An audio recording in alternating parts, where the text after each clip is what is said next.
Baru-baru ini ada pesantren besar, pimpinannya namanya Panji Gumilang.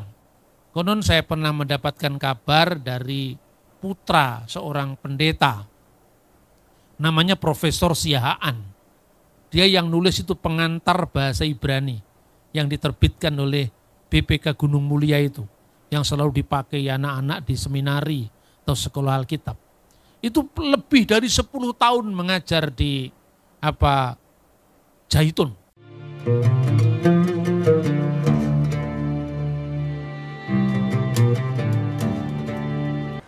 Assalamualaikum warahmatullahi wabarakatuh. Jumpa lagi dengan saya Sukma Hadi Al-Mandari. Ikhwafillah yang insya Allah dimuliakan oleh Allah Subhanahu wa Ta'ala. Saya ucapkan terima kasih banyak kepada seluruh subscriber. Dan untuk sahabat dakwah yang baru bergabung, jangan lupa tekan tombol like, share, dan subscribe agar selalu mendapatkan konten dakwah terbaru dari kami.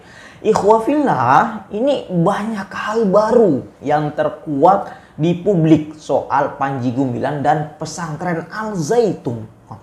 Contohnya ya, ratusan rekening milik Pak Panji Gumilang itu ternyata ada dan semuanya aktif. Ini bukan rahasia lagi, sudah di TV-TV, di berita nasional, masya Allah, la haula wala quwata illa billah.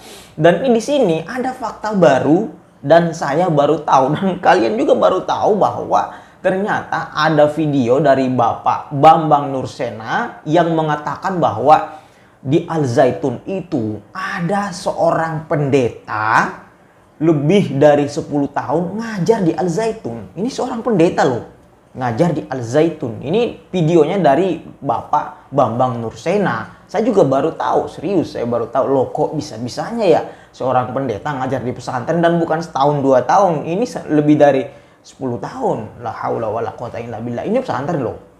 Baik, seperti apa pengakuan dari Bapak Bambang Nursena ini?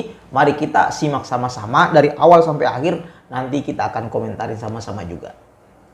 Baru-baru ini ada pesantren besar, pimpinannya namanya Panji Gumilang. Sekarang sedang dipanggil, tidak tahu prosesnya sudah sampai mana, sampai Pak Mahfud MD pun juga menyuruh segera menuntaskan kasus ini. Karena dia dianggap melakukan penistaan agama, penodaan agama. Tentu saya tidak perlu mengurusi urusan agama orang lain. Tetapi sejauh itu terkait dengan iman kita mesti bersuara. Misalnya ya, beliau itu mengajarkan di pesantrennya yang puluhan ribu itu jumlahnya. Nyanyian dalam bahasa Ibrani. Dan nyanyian itu adalah nyanyian Israel umum sampai hari ini. Havenu salum alaikum. Havenu itu artinya kami membawa shalom, damai sejahtera alaikum. Ini salamnya Yesus yang diucapkan ketika Yesus baru bangkit kepada para murid. Havenu salom alaikum. Havenu salom alaikum. Havenu salom alaikum. Havenu salom alaikum. Panji Gumilang sendiri mengajarkan itu dan semua pesantren itu, anggota pesantren itu mengucapkan Havenu salom alaikum. Itu luar biasa loh. Itu nyanyian Israel dan itu adalah nyanyian gereja juga. Karena apa? Yesus itu orang Yahudi. 12 murid orang Yahudi. 70 murid Yesus sebagian besar orang Yahudi. Dan gereja itu mula-mula berakar pada kitab berbahasa Ibrani, yaitu kitab Perjanjian Lama. Yahudi juga. Nah saudara-saudara, memang sulit ya. Karena di Indonesia kebanyakan orang Arabnya, orang Islamnya lebih Arab ketimbang orang Arab. Sementara orang Kristennya lupa akar. Lupa akar itu apa? Kita lupa bahwa kita punya bahasa serumpun dengan mereka. Nah karena itu yang dipersoalkan apa? Ya kan? Tapi kalau urusan cara sholat dan sebagainya bukan urusan kita, itu tidak ada urusannya dengan kita. Tapi khusus yang ini, saya justru terkaget-kaget. Bagaimana Panji Gumilang bisa mengenal dan seterbuka itu. Ya, kemudian diinvestigasi oleh MUI, yang justru mengharamkan ucapan selamat Natal. Padahal Panji Gumilang mempersilahkan kebaktian Natal di pesantrennya. Ini orang Kristen senang sekali ya, sangat senang ya membela Pak Panji Gumilang tentang Shalom Aleichem. La haula wala quwata illa billah. Padahal menurut orang Yahudi yang menganut paham Yahudi, kalau kita mengucapkan salam kepada seseorang pada saat menyapa, itu adalah sesuatu yang typo atau tipu, atau ini sesuatu yang salah. Ini menurut orang Yahudi loh. Nah, suatu saat akan saya tampilkan, akan bahas pendapat orang Yahudi ini. Dia mengatakan bahwa itu salah saat menyapa Yahudi atau seseorang, lalu kita mengatakan Shalom Aleichem. Nah, untuk salam, ini saya bahas ya. Untuk Shalom Aleichem, saya sudah membahas banyak kontennya bahwa tidak ada larangan untuk mempelajari soal bahasa Ibrani. Ini bukan concern ke bahasanya, ya. Kalau mempelajari bahasa itu dalam Islam itu nggak ada larangan. Silahkan belajar bahasa Ibrani, silahkan. Tapi kalau masalah akidah, membahas ini ada kaitannya dengan akidah, keyakinan kita, itu sudah jelas konsepnya dalam Islam. Lakum dinukum waliyadin. Bagimu agamamu, bagiku agamaku. Kalau sudah masuk ranah ke akidah, keyakinan seseorang, maka Islam itu seperti itu. Bagimu agamamu, bagiku agamaku. Nah, bolehkah kita meniru lagu Yahudi Shalom Aleichem? Jawabannya adalah sangat jelas tidak boleh. Karena kenapa? Ini lagu ini digunakan oleh orang Yahudi dalam beribadah menyambut hari Sabat. Coba baca sejarah.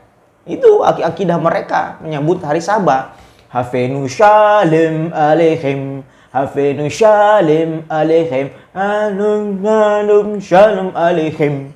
Nah, itu digunakan untuk beribadah mereka. Jadi sudah masuk ke ranah ibadah akidah. Nah, maka kalau kita meniru ibadah mereka, lagu mereka yang digunakan beribadah, itu sudah masuk ranah akidah. Maka itu sudah termasuk tasyabuh. Apa kata Rasulullah SAW? Man tasyabbaha biqaumin fahuwa minhum. Barang siapa yang menyerupai suatu kaum, maka sudah termasuk bagian dari mereka. Hadis yang kedua, wala tasyabbahu bil yahudi. Jangan meniru orang Yahudi. Ya, yang ketiga, la tabda'us salam bil yahudi. Jangan memulai salam dengan orang Yahudi. Lalu kalau misalkan ada orang Yahudi yang salam kepada kita, ya cukup dengan jawab wa'alaikum. Ada aturannya, jawab aja wa'alaikum. Ini sama sekali tidak dicontohkan oleh Rasulullah. Jadi sesuatu yang tidak dicontohkan oleh Rasulullah, maka itu bid'ah. Bid'ah ini dhalalah, sesat ya. Baik, ini ada kabar yang mengejutkan dari Bapak Bambang Nurseno yang mengatakan bahwa ada seorang pendeta yang ngajar di Al Zaitun lebih dari 10 tahun. Ini baru ya. Baik, mari kita simak sama-sama. Konon saya pernah mendapatkan kabar dari putra seorang pendeta. Namanya Profesor Siahaan. Dia yang nulis itu pengantar bahasa Ibrani yang diterbitkan oleh BPK Gunung Mulia itu, yang selalu dipakai anak-anak di seminari atau sekolah Alkitab. Itu lebih dari 10 tahun mengajar di Zaitun, pesantren Al Zaitun itu. Mungkin lewat pelayanan seorang pendeta ini, beliau mengalami pencerahan. Sekalipun sebelumnya mungkin di stigmakan sebagai pendukung NI, kita tidak tahu. Tapi manusia kan bisa berubah. Jangan-jangan kehadiran hamba Tuhan selama lebih dari 10 tahun mengajar bahasa Ibrani, kemudian dialog tentang keilahian Kristus, Allah Tritunggal, siapa tahu itu mengubah beliau. Tetapi hanya Roh Kudus yang berkarya atas semua kejadian, termasuk berubahnya hati seseorang. Wow. Ini baru yang saya tahu, baru tahu hari ini ya. Ini keterangan dari Bapak Bambang Nursena ya. 10 tahun lebih ya, katanya ini seorang pendeta yang ngajar di Al Zaitun. Ini perlu pembuktian dan perlu klarifikasi sebenarnya. Terus pendeta ini ngajarin siapa di Al Zaitun? Santri, guru, atau Bapak Panji Gumilang sendiri yang diajar oleh Bapak Pendeta? Apakah ngajarin santri atau ngajarin Bapak Panji Gumilang? Ini perlu kita buktikan. Ayo, sedikit demi sedikit ini terkuak ke publik apa yang terjadi di Al Zaitun dan Bapak Panji Gumilang. Saya baru tahu hari ini, serius saya baru tahu kok bisa-bisanya ya pondok pesantren pengajarnya adalah seorang pendeta. Nah, gimana ceritanya itu? Ini sangat mengherankan kita buat publik. Ini pendidikan Islam loh. Seharusnya yang diajarkan di situ adalah tentang Islam. Ngapain ngajar tentang Kristenan? Ya, coba semua yang pro Al Zaitun, yang pro Panji Gumilang, silahkan komen di bawah ini, jelasin kira-kira apa tujuannya, apakah ini benar apa enggak. Silahkan komen di bawah. Ini saya butuh klarifikasi. Ngajarin siapa, ngajarin apa, apakah ngajarin Bible di Al Zaitun, tujuannya apa? Toleransi. Kalau misalkan tujuannya toleransi, dalam agama Islam itu sudah sempurna sekali. Lakum dinukum waliyadin, la ikraha fiddin. Itu sudah jelas sekali dalam Islam, ya. Makanya baik, saya tunggu ya semua yang pro dengan Al Zaitun, dengan Panji Gumilang, silakan komen di bawah klarifikasi. Kalau misalkan ini nggak benar, ya silakan klarifikasi. Kalau ini saya benar, ya jelaskan tujuannya apa. Baik, saya tunggu ya komentarnya di kolom di bawah ini. Baik, jangan lupa tekan tombol like, share, dan subscribe. Wabillahi taufiq wal hidayah. Wassalamualaikum warahmatullahi wabarakatuh.